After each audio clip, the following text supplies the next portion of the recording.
All right, friends, I invite you to take a deep breath, close your eyes, roll those shoulders back, take an extra sip of that coffee if you need it.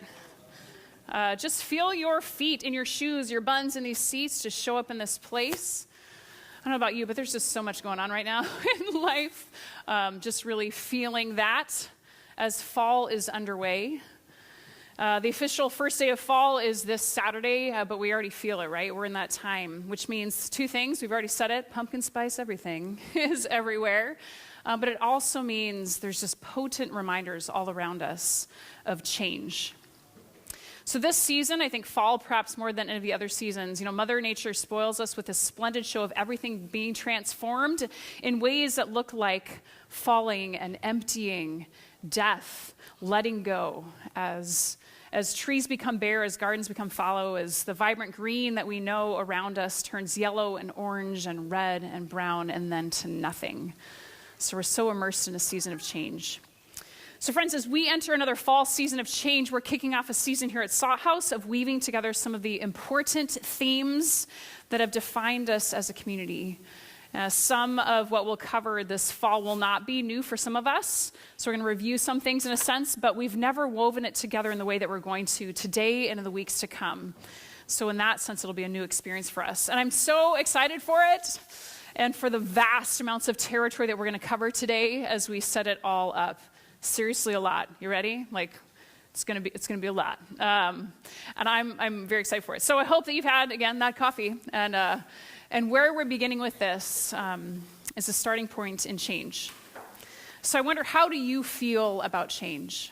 Do you like change? Here at Salt House, one of our core practices is being changed. So we just come back to this practice because, question, anyone living through any change right now? Anything in your life a little bit different than it was? Any transition happening? It's like, yes, there is. Yeah. People just, yes. So, of course, we all are, because what do they tell us? The only constant in life is change, right? And not only is change the only constant in life, change really is what defines life. When we talked about change last fall, Ryan Phillips, he from our community, he's studying medicine, and he came up to me and said, he named how every process that's vital to maintaining life is based on change.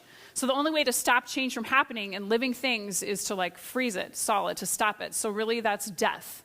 So death is the only thing that stops change. So do you want to be alive? Well, then let's keep changing, okay? So I just found that really hit it home for me. So we see the Jesus story then as showing us a life not only where there is change, but we are invited to be changed. And so for us to be a Jesus-following spiritual community, at our best, we must celebrate and create a space where we are challenged, where we can pay attention to our lives, where we aren't just affirmed for keeping things the way they are, but we're invited to walk toward the places of disequilibrium that we're facing, because we know that's where life is actually happening. That is how we actually grow. So again, to embrace life is to embrace change. And the Jesus story is a story that helps us to do that. Did you know, or did you remember, that the first word out of Jesus' mouth is the word change?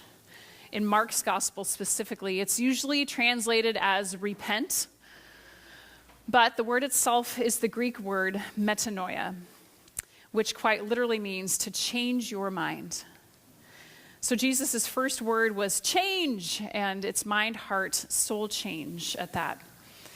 So what is so often translated as repent, which is this word, it's very often has certain associations with it. It's not a moralistic or even a churchy word at all.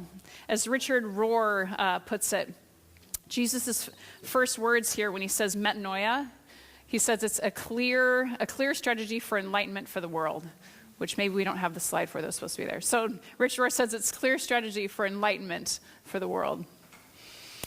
Being changed. So the Jesus story invites us to see change, not only outside and externally around us, but as the constant change in us. Change, metanoia, heart, soul, and mind. Jesus is talking to us when we hear that, a strategy, again, for enlightenment for the world. And the Jesus story invites us to see that it's it's not just that change is always happening around us, but we see them as invitations into that inward journey of leading us into growth and breakthrough for the entirety of our lives.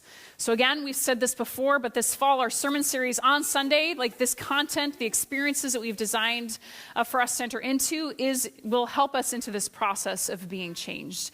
And we'll do it by weaving together strands from two important teachings that Jesus has. We'll weave those together. And we've talked about them before, but never together. And then we'll weave in a third strand as a way for us to respond as a community. And right now, we're going to dive in and reveal what those three strands are that we'll be dealing with this fall. Okay, you ready? All right, thank you. So the first strand, the first piece of this fall journey for us comes from this verse that we've already mentioned, where Jesus says, metanoia, change, at the beginning of Mark's gospel. So as Jesus shows up on the scene, this is the first thing that he says. The time has come. The kingdom of God has come near. Repent and believe the good news. So the first strand that we'll weave into this fall is the importance of this word time in this passage. It was mentioned earlier. Do you remember what the Greek word is for time in Mark's gospel here? What word is this? Kairos. Thank you. So there are two words for time in Greek. Do you know the other one? Chronos, as in chronology, tick-tock time, which is different than kairos time, which we're talking about here. Tick-tock time is like, what time is it?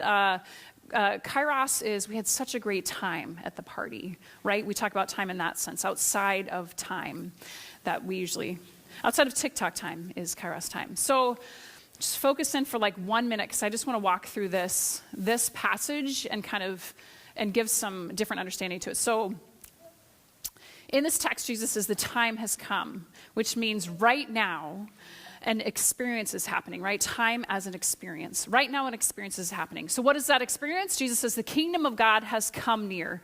Other versions say the kingdom of God is at hand, literally within arm's reach, like in your hand. The kingdom of God is at hand. And so that means that God, the sacred, ultimate reality, is here right in front of us. Right here. Then he says, repent and believe the good news. So there's our word, metanoia, change your heart, soul, and mind, repent, and believe, which believe means to take action, to live differently in light of that heart change. So change and act is what he finishes with. So we might restate these words of Jesus in this way. So it's added down below. So right now, do you see where it starts? Right now, there's an experience of God right here. So enter into the change of your heart, mind, and soul, actively following Jesus' way of love. Isn't it cool to hear it that way? So Jesus is saying God is right here showing up as an experience that becomes an invitation into metanoia. So at Salt House, as we've said, we call these experiences of God within arm's reach, we call these moments, these invitations, Kairos. Kairos happens when we notice that God is at hand, that there's an experience that we're being invited into. God gets our attention in the events, the moments of our lives right in front of us. So this is the first strand for the fall that we're going to be talking about, just to pay attention to the Kairos in our lives, which we did last fall too. And if this is new for you, or just by way of reviewing this too, let's fill out this picture of Kairos moments, just beginning to think of how to recognize Kairos in our lives. So when Kairos happens, when it's happened and we've actually noticed it, so God has our attention, and if we stop and listen and tend to enter into what's going on, we have the opportunity to step further into God's kingdom, into that kingdom that's right there at hand. So Kairos moments become defining moments for us in our lives. So it could be like a huge thing, like everything comes screeching to a halt because it's such a big deal in our lives, or it could be a small thing, just like a kind of a pause as something kind of gets our attention and on we go. So it could be like, we bought a house, I got a new job, or relatively small, like losing your car keys, or you had a really impactful conversation with someone, or the headlines of our country are just getting your attention in a certain way. So they can be very positive things like your wedding day, a great hike, or they can be more negative, harder moments. Someone dear to you gets the cancer diagnosis. You lose your job. Your friend moves away. So Kairos can be, it's never neutral though. It's kind of one or the other, positive or not as positive. And Kairos can be fairly brief. Again, we can just pause, or they can be something that really lasts for a season of our lives, or even a year or years of our lives as we really work through something that's sticking with us. I also often experience kairos as something that feels like a coincidence of like, oh, here it is again. Oh, there it is again. There it is again. There it is again. So that happens too. So if you were here a year ago, then this is all familiar. We spent time in kairos. Get it? We spent time in kairos. So we did that last fall as well. And for those who are new, are you getting this? That kind of, we'll spend more time talking about just getting our initial read into what kairos is. So this matters because perhaps the greatest spiritual practice across all the world religions and spiritualities is the practice of paying attention, awakening, coming alive, seeing, hearing, being mindful, being present. So we're going to practice paying attention to our lives together during this fall journey. Like we began our worship time today just with that question, just to help us go, what's something that got our attention this week? How do we notice those things? Just talking with my daughter, she's like, I don't remember what happened this week. I was like, I feel like that's most of us most of the time. How do we actually pay attention to our lives so that we can be a community that names potential kairos and is being formed by the practice of paying attention? So to feed this journey, the second strand for our fall that we're weaving into this is rooted in exploring perhaps the area of our lives where we most often experience kairos. Because we're talking about the most central piece of life that we need as human beings, besides change, and besides chocolate, and besides coffee. So we're talking about relationships.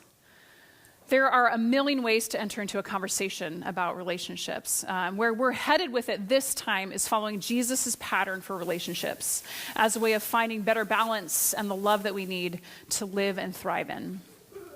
So we've talked about this before. We're coming back to it because we're going to talk about it in a different way. And like change and like kairos, this is a central piece of our life together as a new community. And so we're going to keep coming back to this teaching again and again. We come back to it because it's not just about learning new information, but it's actually about putting it into practice. And it takes time to put it into practice. Anyway, so we'll keep coming back because it's about practicing it together because we'll never get it totally dialed in. So let's weave in this second strand of our focus for the fall. We're looking at the pattern of relationships that Jesus had. To get there, we're going to turn to Luke's gospel. So invite our reader up, which I don't know where that landed because we had good, it's Amanda, good. Okay. So I just want you to notice with me as we read this, who is Jesus with through the three different movements of this text? Because I'm going to ask you about that later, all right?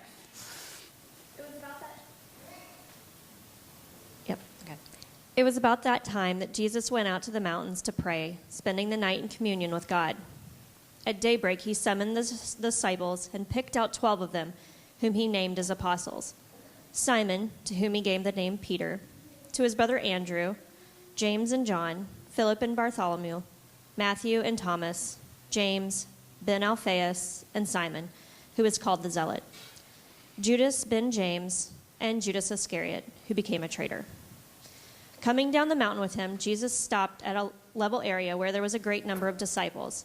A large crowd of people gathered with him from Jerusalem and all over Judea, to as far north as the coastal regions of Tyre and Sidon.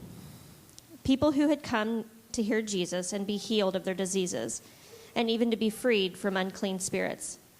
Indeed, the whole crowd was trying to touch Jesus, because a power was coming out from him and healing them all.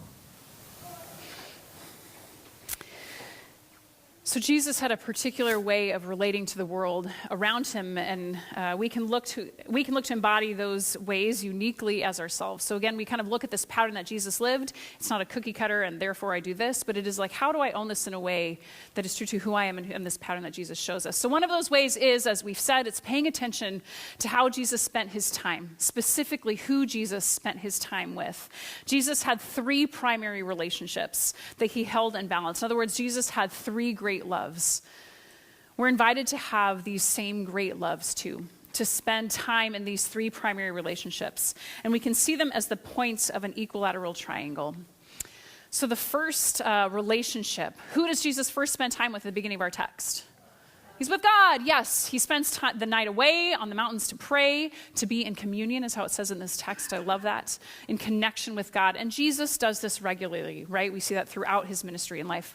Just when things get craziest and the crowds are pressing in on him, we're thinking, yeah, this is the time to launch the second service and get that app up and running, right, Jesus? Like, go for it. But that's the moment, especially when he withdraws. He pulls away from the crowd. He gets time to refuel, to get away from the demands and the stress and the to-dos, and spend time with God, tending to that first love. So we name this relationship with God, we refer to it as up. Jesus spent time up with God. So that upper point of the triangle, this is Jesus's relationship up, his relationship with God. He spent time there. So next, who is Jesus with next? Yeah, he's with his disciples, the 12. Jesus spent more than 50% of his time with his disciples. These are the guys that he ate, slept, walked, talked, taught, partnered with. Life happened with these guys, right? These are his people. And he had other friends as well. The rest of his crew, like Mary and Martha and Lazarus. Jesus' other friends and collaborators, they're included in this too. But these are some of Jesus' closest people who knew him, where he was known.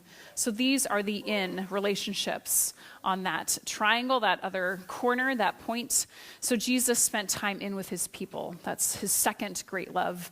And then finally, who do we see Jesus with at the end of our text? Flowing from the time up and in, he goes out, right? There's all the people coming from everywhere, which we see Jesus doing all the time so much, helping, restoring, healing, addressing individual pain, as well as systems of sin and oppression, teaching and turning over tables for the sake of the poor and outcast. So that final point of the triangle captures Jesus' third great love, his love out beyond himself and the needs of the world.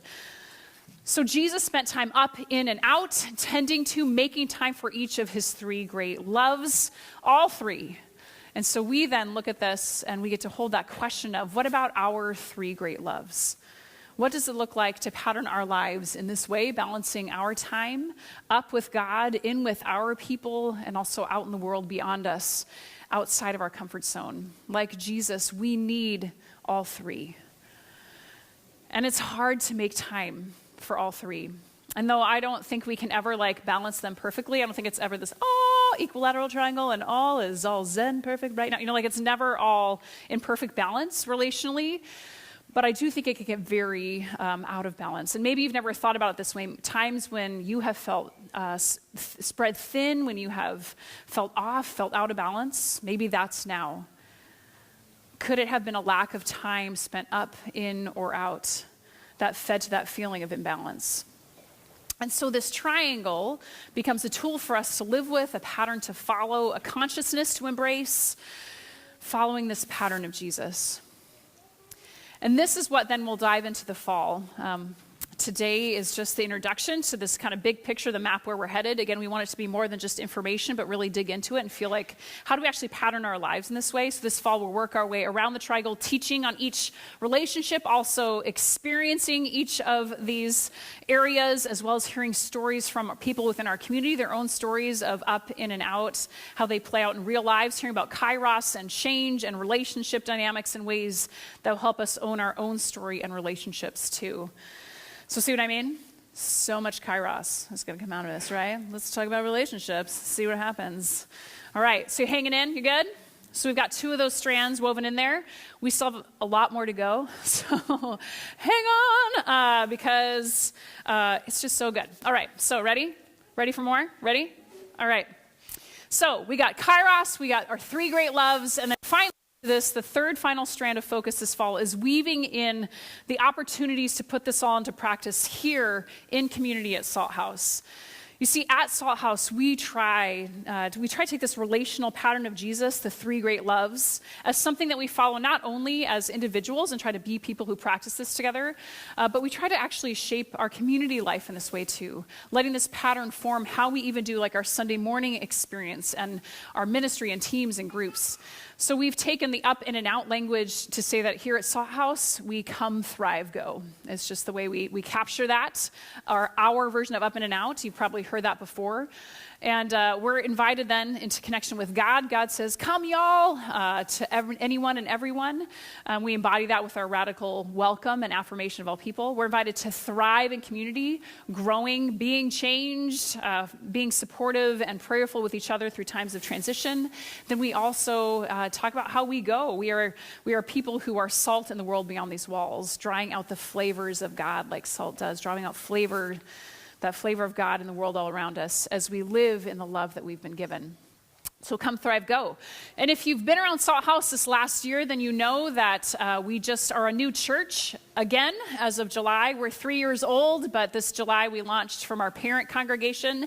And so as we continue to live into this freedom, this life as a community that is as our own church, our leadership teams have been working hard to experiment with the best practices for how to structure our community life. And the third strand for us this fall, as we launch today, is this invitation again into deeper engagement and into relationship at Salt House. So I just wanted you to just take a moment to check in with yourself. How are you feeling about your engagement with Salt House? With this community, with relationships here, with your Sunday experience, with your faith, with the ways that you're serving? How do you feel about your level of engagement? And if you're new today, then hopefully you're still feeling pretty good. So our staff and leadership, just being, as you check in with yourself, we've been reflecting on the various ways in which people can engage here. And we've been hearing your requests to know really how to become more engaged. So in response to what we're hearing, we've mapped out just general levels of engagement of how we can show up here. And I want to share those levels of engagement, that pathway of engagement with you now. So this is what it looks like.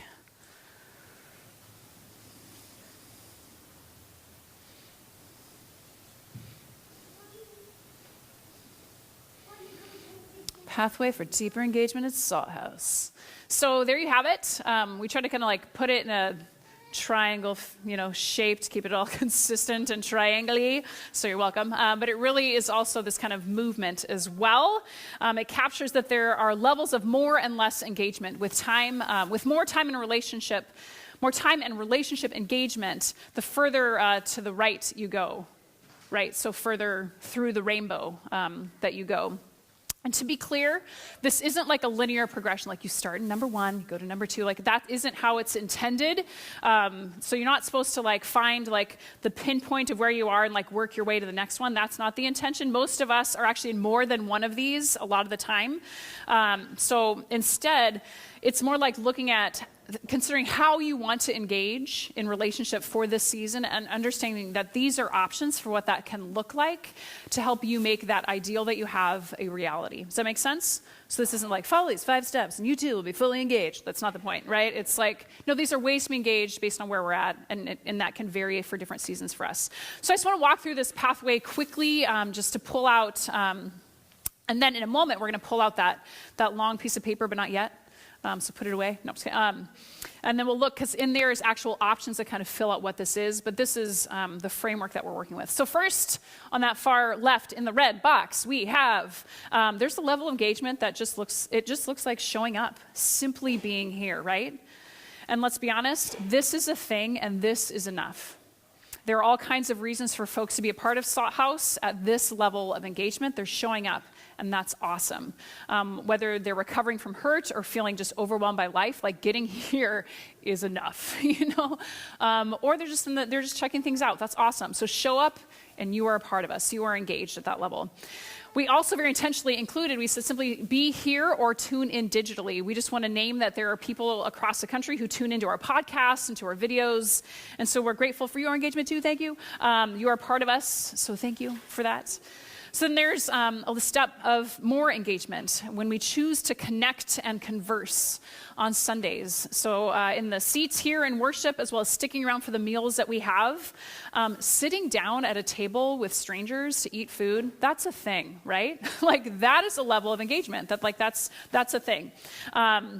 And even just in choosing to engage in the discussion question that we have at the start of worship each week, like we could have a conversation, just kind of nod our way through that, or we can actually choose to show up a little bit more. And either is totally fine, but there is kind of that intention of showing up with a bit more reality and vulnerability when we choose to engage at that level.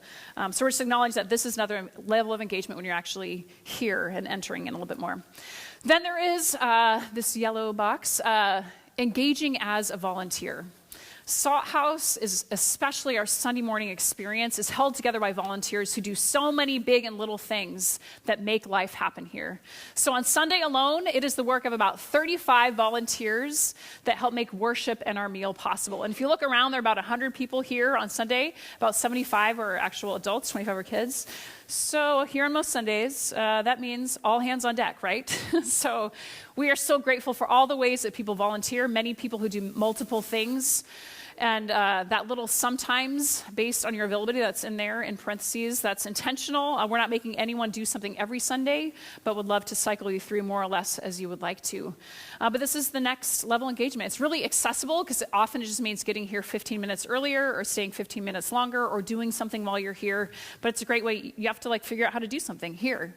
You're going to have to talk to other people and work out together how you do this thing together. So another way, again, just to deepen that engagement that we're excited about. And so as a heads up, we need volunteers in all kinds of areas. So in that little pamphlet, when we open it up, all those things are opportunities to volunteer. So game on.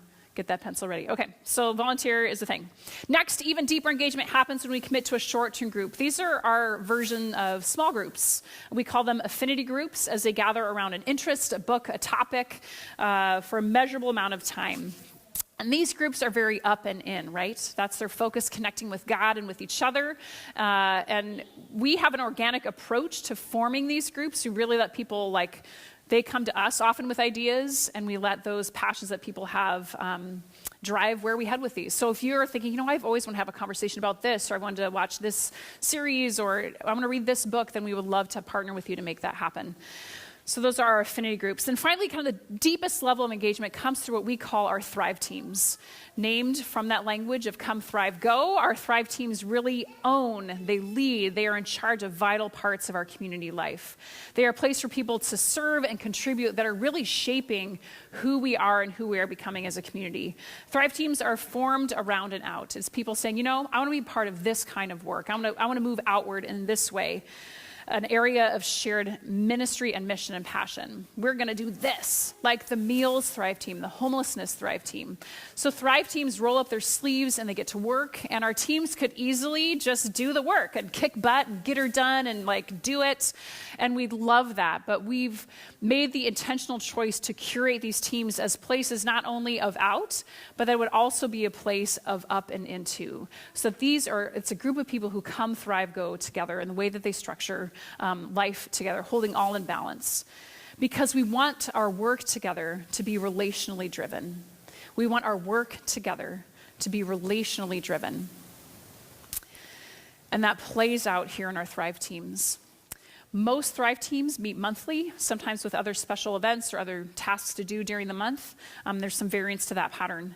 But I wonder, are you looking for a place to grow with others, with God, and engage out to get some stuff done too? Then maybe it's time for a Thrive team. We do ask for a year commitment, knowing that you're just signing up for a year, but then sometimes stuff comes up and you don't do a full year, and that's totally fine. But we're not asking for more than a year as part of what we're articulating. Commit to the next year and then see next fall if that's something that you want to do again. And all of these things are things you can join throughout the year as well. It isn't only in the fall, but that's a thing too. So that's just a picture. What we're looking at is our pathway for deeper engagement at Salt House. Making sense? Yeah, just trying to give you the okay, that's, yeah, okay. I mean, it's really straightforward, and yet it's helpful to put it all into language and capture it all in one place. So now is that important moment to pull out that long, folded like a hot dog, that hot dog way of folding. It's that long piece of paper that's stuck in your bulletin. I'm sure none of you have opened it yet. I'm totally type A when I guess I'm like, what's this? Okay, let me read all the things.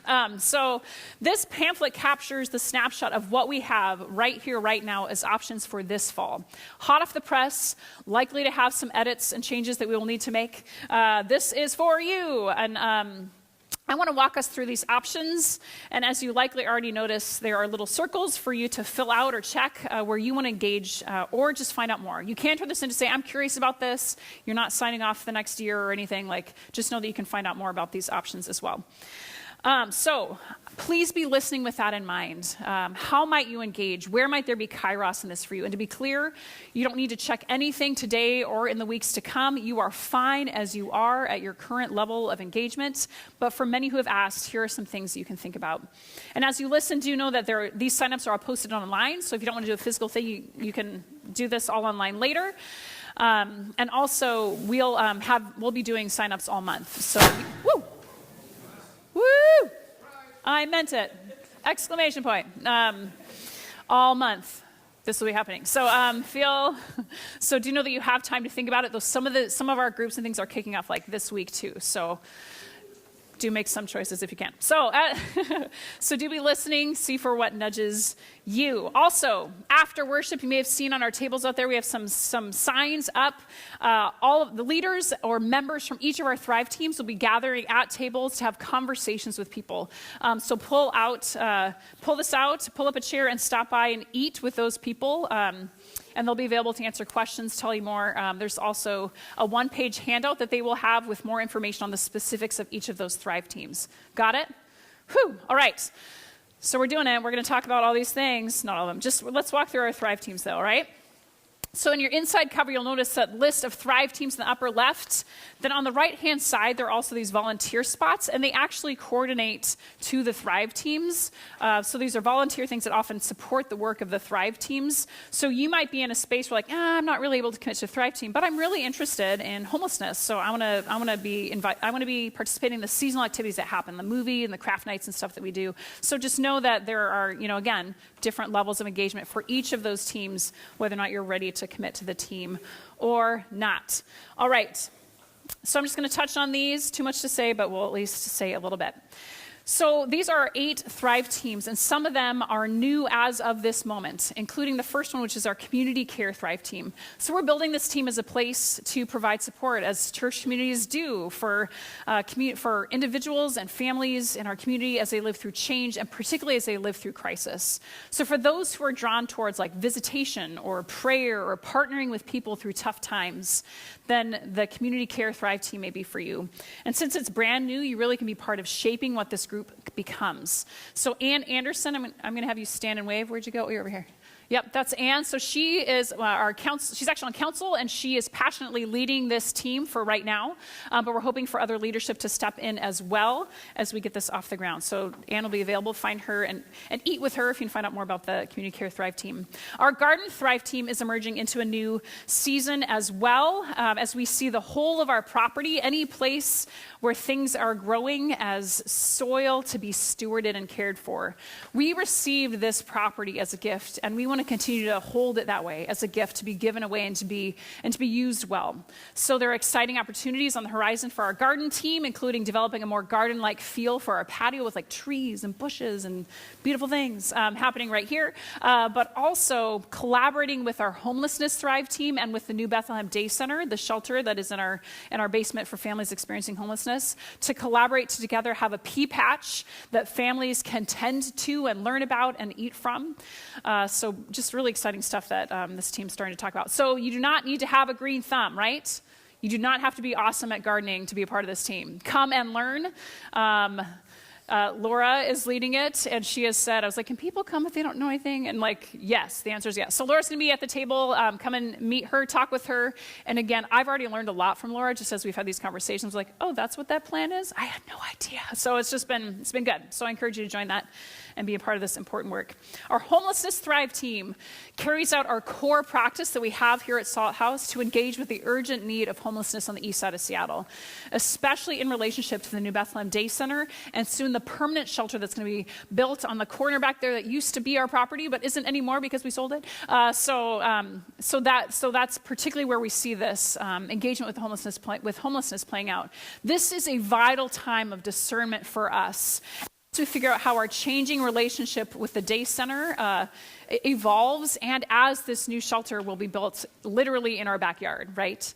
So our Homelessness Thrive team leader is Heather Preston. Is she here? She's not? Okay. Who's Susan? Okay, cool. Is Susan in here?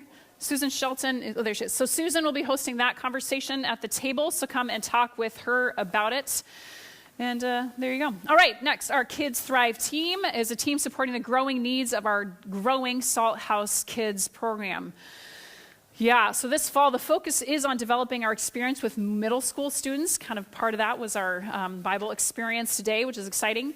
But also redesigning what has been called confirmation. Often, who's been through a confirmation experience or knows what that is? Yeah, so it's often in mainline churches. So we want to redesign that, calling it formation. What does it mean to actually invest in ways that our young people can grow? And Rachel's amazing at this because she's like, well, if you look at the research, actually, if we do this, that's actually more likely to lead. And I was like, whoa, cool. So some really good conversations happening. Also conversation about how we continue to develop for our younger children that experience as well. So if you want to be part of those conversations, check that circle. And Rachel Horton, our children's ministry leader, she'll be leading that conversation at lunch as well. Next is our Meals Thrive team. Eating together is pretty great, isn't it? So it's a core practice for us to eat together here at Salt House. First and third Sundays, we eat after church, embodying what Jesus did, right? It was about gathering at the table and how good and sacred things happen when we eat together. Our folks on our meals team are some of the most dedicated and fun people that I know. So thank you to our folks who have made food happen in our community. We currently do not have a point person. We very intentionally put this line there to say, look at this opportunity. So we don't have a leader for the Meals Thrive team. Gila Fine, our vice president from Church Council, is filling that role in the interim. And our core crew is still all in, but we need someone to oversee this team. And it doesn't have to be a foodie person, someone who's organized, who wants to help lead and coordinate and just build community for a team. That's really what we need. Food is added bonus if you're good at that too.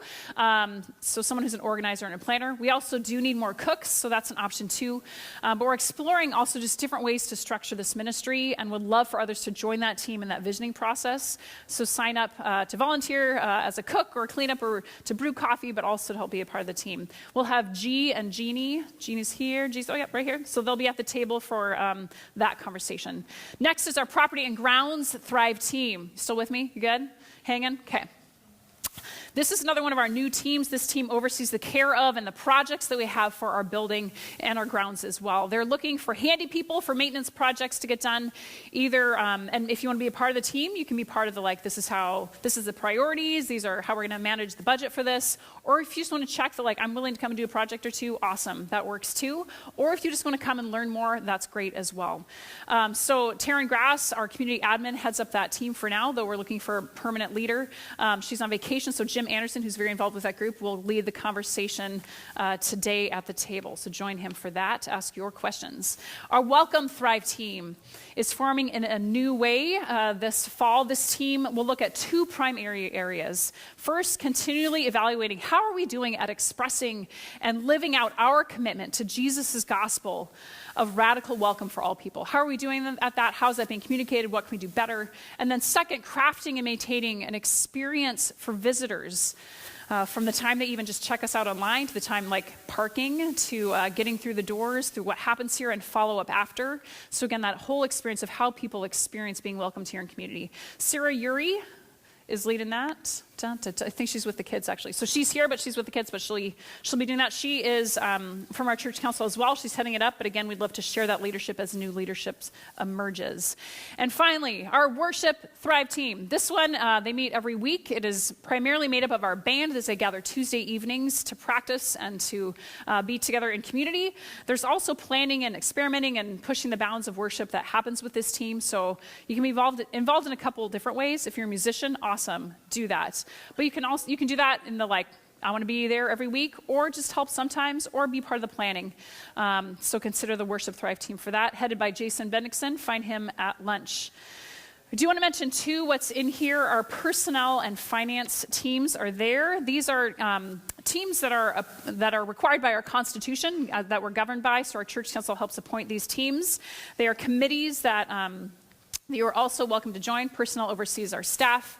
Finance holds our community to a high standard of intention and accountability and fiscal responsibility with our expenses and assets.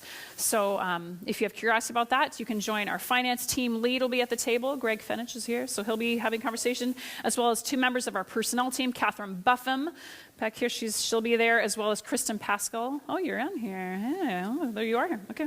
Oh, thought you were going to be with the kids, but there you are. Okay, so they'll be at lunch as well. So holy cow, so there's all the teams. And there's a little bit more. But these are the teams. They're the deepest level of engagement with all those ops for volunteering as well that are not as much. But right in between, we also have these affinity groups, shorter, measured amount of time to kind of go deeply with others and with God.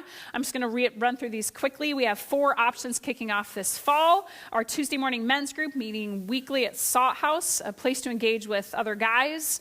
The Sunday morning content as well as just questions that arise. That's really what it's focused on, led by Jason Bendixson.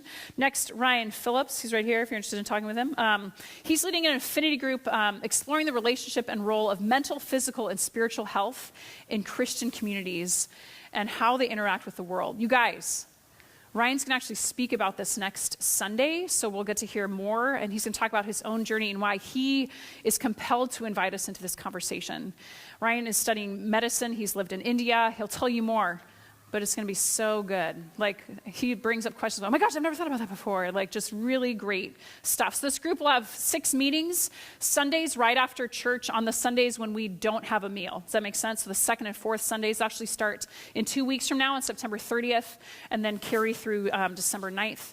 Childcare can happen. Again, it's pretty accessible because it's on Sunday right after church. So join us for that vital conversation if, like Ryan, you're looking for a chance to go and connect with others and have some really deep conversations. Kim Saunders is here. She's also going to lead an affinity group that will gather to eat together. Yes, please. Sign me up, right? So again, we know good and sacred things happen when we eat together. So this team is putting that into practice. On Thursday nights, rotating to different restaurants in the area, being a group that creates that sacred space. Come for one or for all. And that's going to be Thursday nights starting this week, right? So game on. So sign up, join Kim. And if even just check if you're interested to know like when and where those meals are going to be happening, they can be included in that. Our final group also involves food, the cooking of it.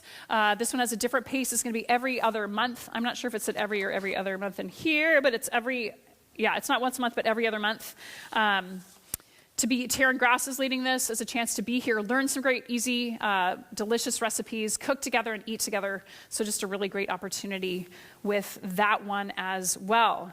So these 4 leaders won't be at tables necessarily. There is an affinity handout that's on the table over there if you want to see some more specifics about these groups.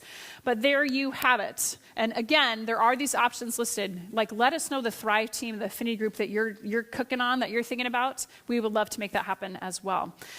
Friends, that was just the fire hose of all the things that you just got doused with, and you're still here. So thank you. I know it's awkward to stand up and leave, but still, thank you that you're still here. But it's so much good stuff, right?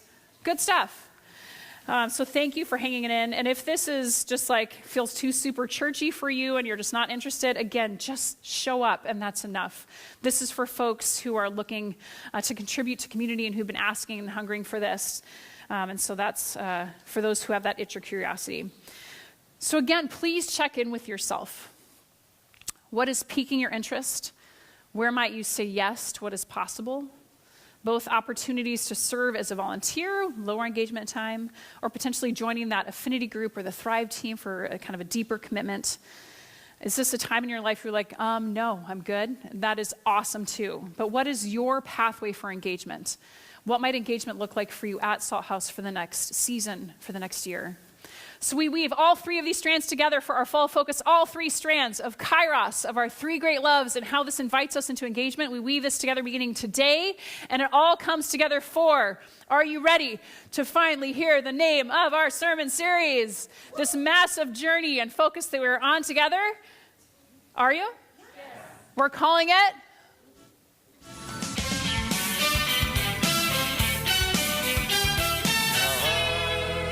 the time of my life. Oh, it's so good. Never felt this way before. So we're calling it Lifetime, like this. So When you hear that word, we tend to think of like the big picture thing, like our lifetime, the arc, the years of our life, and how many years it fills. So we want to bring that quantity focus into a quality focus. We should be having the time of our lives. The time that I have is my life. The time that you have is your life. And as Jesus said, the time has come now. Right now, he says, there's an experience of God right here. So enter into the change of your heart, mind, and soul, actively following Jesus' way of love. We want to experience our lives, especially in the relationships that we have been given. That's where life happens, right? With others, with God. That's our lifetime. And that's our fall together. So are you up for weaving it all together? All of that as we explore our lifetime in the weeks to come? Awesome. All right, so as the band comes back up, we're going to sing, and I invite you to keep this pamphlet handy as we move into Holy Communion in just a moment, and I invite you to pay